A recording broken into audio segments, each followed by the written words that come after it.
World Architecture Day, I'm here at Bradford Cathedral. I'm going to talk about the work of Sir Edward Maufe. Edward Bradford Maufe was born Edward Maufe. He was a local man born in Ilkley in December 1883 to a linen draper and the niece of Sir Titus Salt, the founder of Saltaire. Maufe was especially well known for his religious buildings, and his commission to design Bradford Cathedral in 1931 was a project which brought him much attention.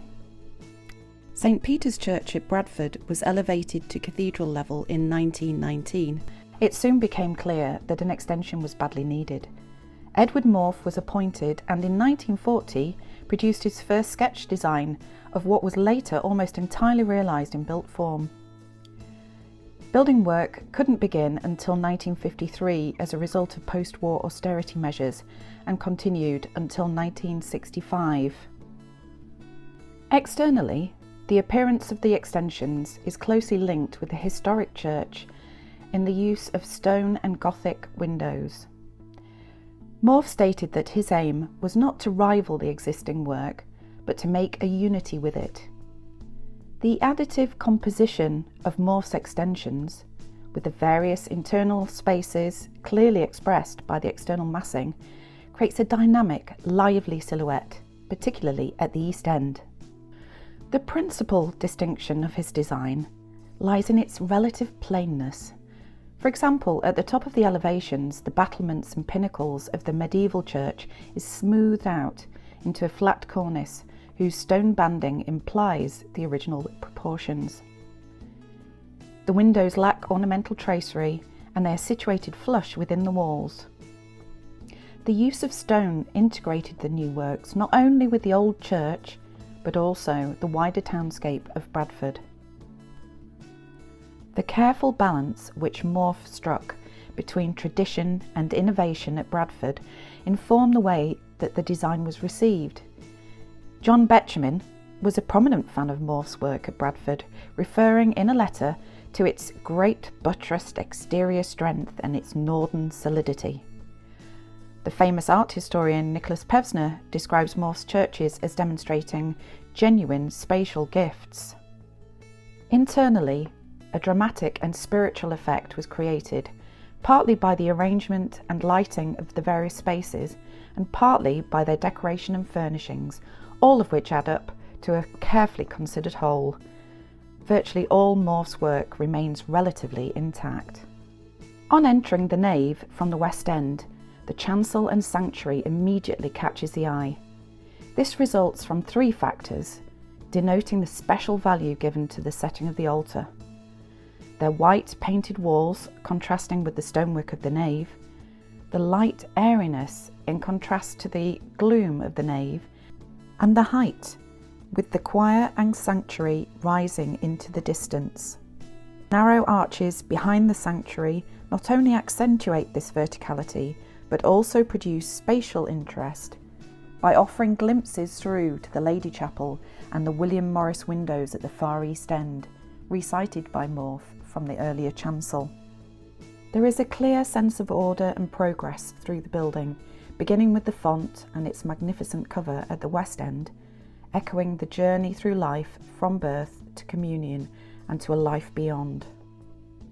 The decoration and finishing of the eastern extensions is critical to the creation of a serene and luminous spiritual atmosphere.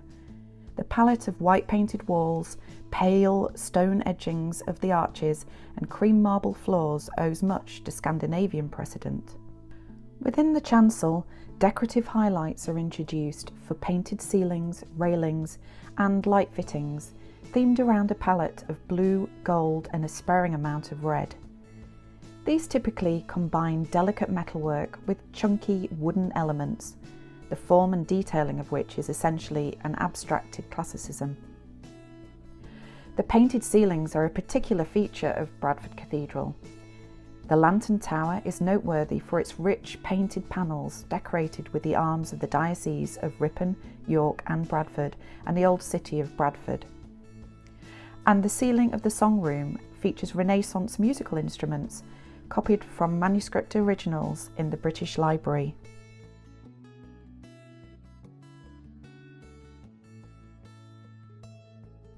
The light fittings in the ambulatories are of simple pendant design. In the choir and sanctuary, they have cone-like shades arranged in a cruciform pattern with subtle variations in colour and form, asserting the hierarchy of the spaces. Maufe also made judicious use of sculpture.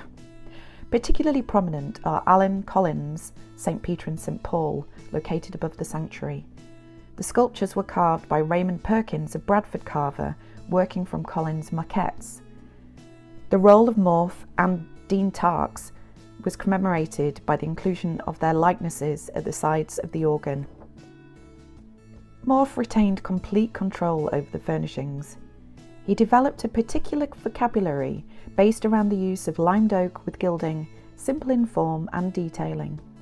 Stalls and altar rails often feature the motif of a Maltese cross. The freestanding gilded candlesticks located in the sanctuary are also very similar to those at Guildford. Maufe, perhaps working with his wife, a textile designer who was a director of Heels, was also responsible for hangings, including the rich illuminated backcloth behind the Lady Chapel altar. Maufe was pleased with the overall effect of the internal spaces, describing the results as the best high place I have ever achieved. Through the careful gradation of spaces, the thoughtful use of natural and artificial lighting, and a tranquil palette of colours and materials, Maufe's work represents a totality which is far more than the sum of its parts. Well, I hope you enjoyed hearing about Sir Edward Maufe and his work at Bradford Cathedral, and really hope that you can make it to Bradford and come and have a look for yourself.